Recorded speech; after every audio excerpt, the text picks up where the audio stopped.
All right, today we are going to learn how to make anything react to music with the brand new sample sound frequencies node in Blender 5.2. So first I'm going to show you a very simple setup to be able to kind of extract the waveform from your audio and be able to visualize it. Then we're going to make two designs with this. We're going to make the very simple kind of flat audio waveform animations you've seen on YouTube hundreds of times. And then we're going to do the same thing, but circularly. That's really important because both require just one very important change for you to be able to do one flat and one circular.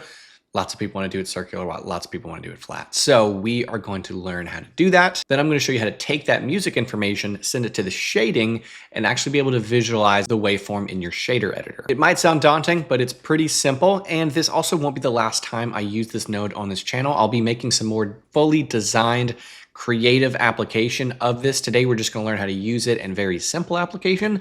So with that being said, let's make this. Okay, so the first step is we're just going to head into geometry nodes, go to that workspace. I'm going to bring this up a little bit and we're going to head into the video sequencer, click new, add sound, and go ahead and grab whatever sound, whatever song you want to use. I'm just going to place it randomly somewhere in the timeline, and I'm going to hit the home button just to make it a little bigger, and it's still not really bigger. Let's see, home, there we go. And then I'm going to make sure that I am at frame 1, and then we just put our audio at frame 1.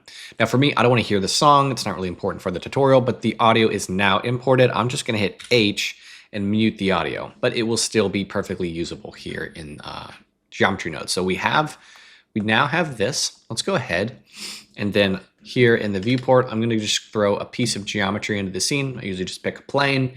Now we can start a geometry nodes tree. So first, let's create the plane so that we can kind of visualize the audio and kind of jumping around here.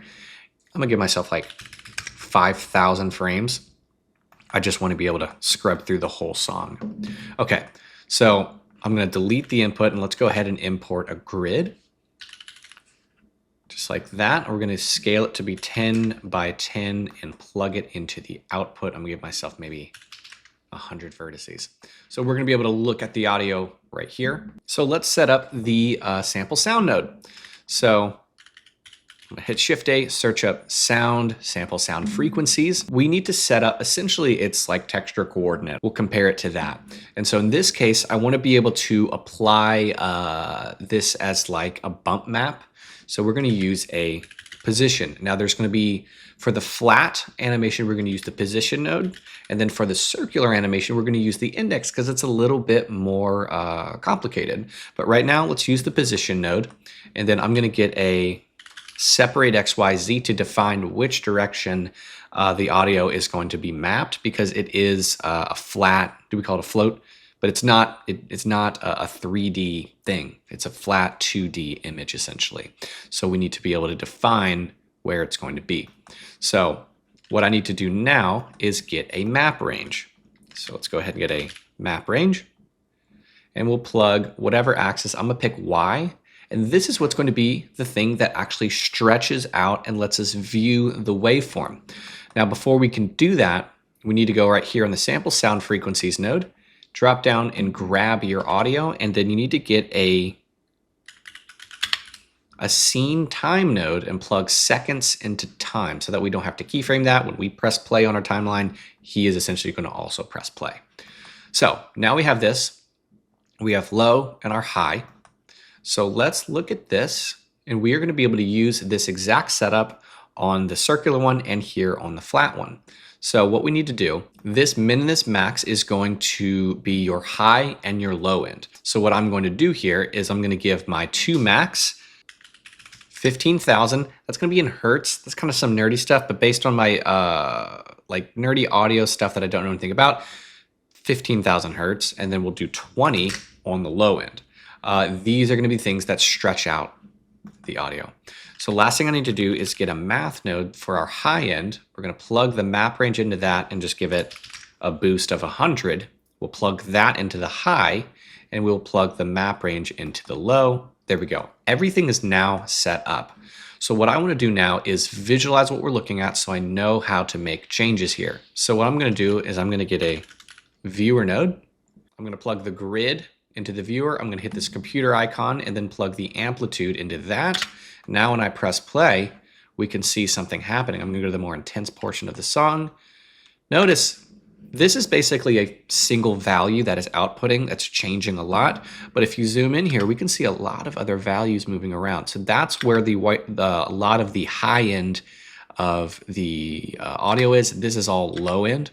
And so the from min, from max is going to move it around. So you can move this around like that. I noticed -4 is a good spot to be. And then on the max, that's when you can start stretching it out and actually see. So this side is going to be your low end, your bass, the bass. And then you have your treble and your high end parts of the audio. And this is when you can start making creative decisions on how much of the song or what part of the song you want to see. Last thing I want to do before we can start applying this creatively is this FFT. It's kind of like resolution. And I'm sure there's like that might be technically wrong, but look at this. But if we look at it right now, default is 4096. If I bring it all the way to like 256, you can see that. It almost looks like we scaled it up or zoomed in on the low end. It's still seeing your high end and your low end, but if we go to the highest, the 32768, a lot more detail. It's a little slower. It animates a little bit differently. I almost wonder if it's lagging. Frame rate wise, it's not lagging. I keep it at the default 4096. Of course, if you want more data, it really depends on what you're doing. If it's displacement or maybe simple scaling, maybe certain amounts of detail isn't necessary for you. So play around with that. And then this, I literally have no idea what window function is. So I'm not going to talk about it. But this is how to visualize audio. So now let's make something with it and be on our way. So let's go ahead and delete the viewer. Here on this grid, I'm going to keep it at a size of 10. The X, I'm going to give it 0.5. Vertices of 2 on the X and vertices of, say, 40 on the Y. And then now I want to kind of separate all those faces so we can see them individually. So we need to get a split edges node and then a scale elements node, so that after we split the edges, we can scale them down. And then the fun part is we're going to extrude the mesh. And this is what's going to be the thing that like animates up and down, is this offset. And so what we did was we kind of used this and created essentially like a displacement map that you can plug into things like the offset or the scale, things that handle floats. Plug it into there and you can see it's working correctly. Now make sure you're on the proper axis. Say that I was using X, it would just kind of look like it's all scaling together. So if it's doing something like that, switch your axis and that'll fix it. Right now it's really, really low to the ground. So what you can do is get another map range and bring up those highs and those lows together. And now we have this. Now, again, this is the part where you start to make some more creative decisions and go, well, there's a lot going on the low end. There's not a whole lot going on the high end. I don't know enough to like say, what do I want to boost the high end, but not without me. So this is when you can go, well, I can just kind of stretch the low end so we see more low end. So we see the, more low end, and then you can have some fun with a really nice looking waveform, and you really can just sort of cut out things and just make it look good.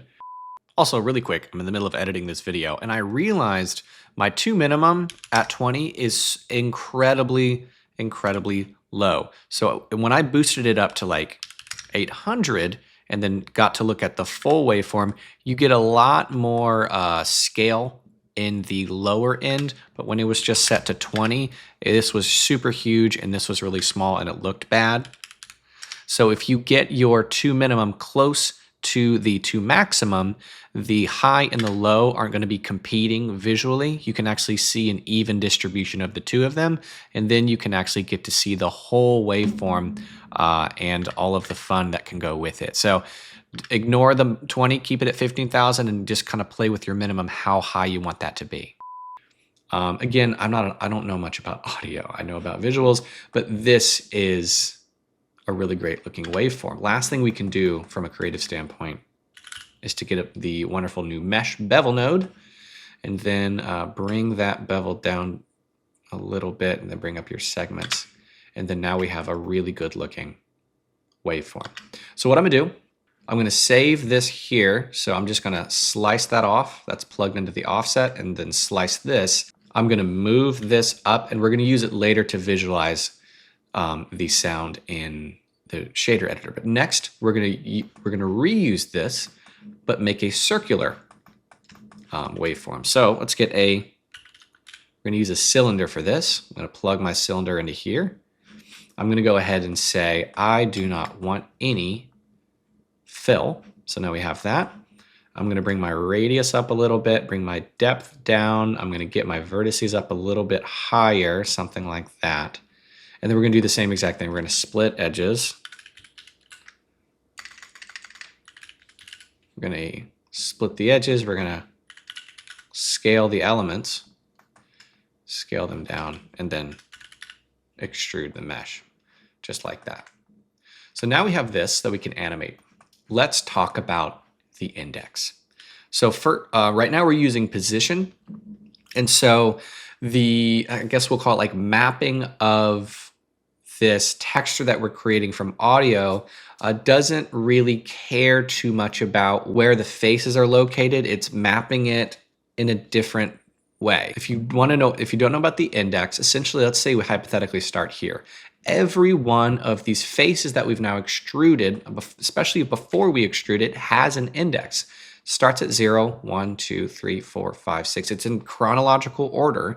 So what happens is if I use an index instead of a position to map this texture, then it will map it to this circle. So I don't have to worry about UVs and making sure that this flat texture is mapping correctly. This to me is the easiest way to get this audio texture to map to a circular object properly with the knowledge that I have today. I'm sure there's some really cool ways to do this that I don't know.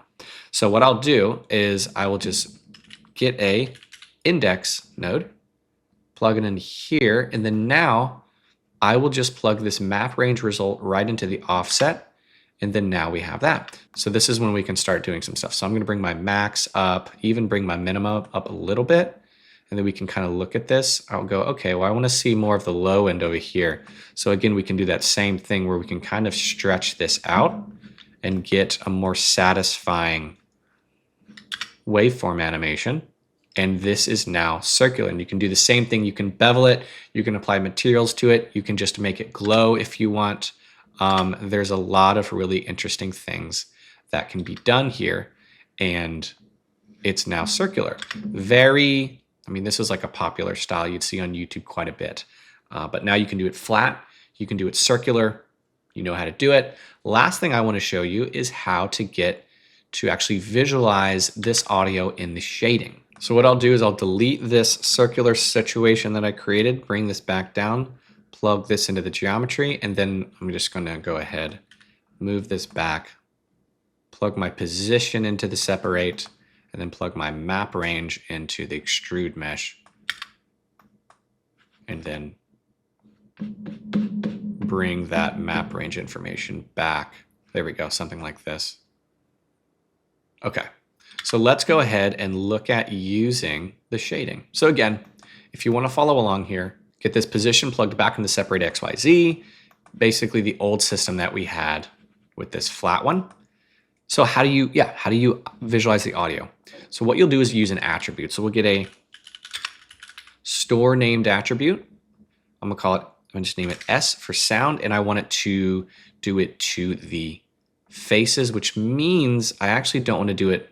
I want to do it before the mesh bevel, because I don't want it to actually apply to the bevel faces. I want to apply before we bevel the faces, so it's just flat.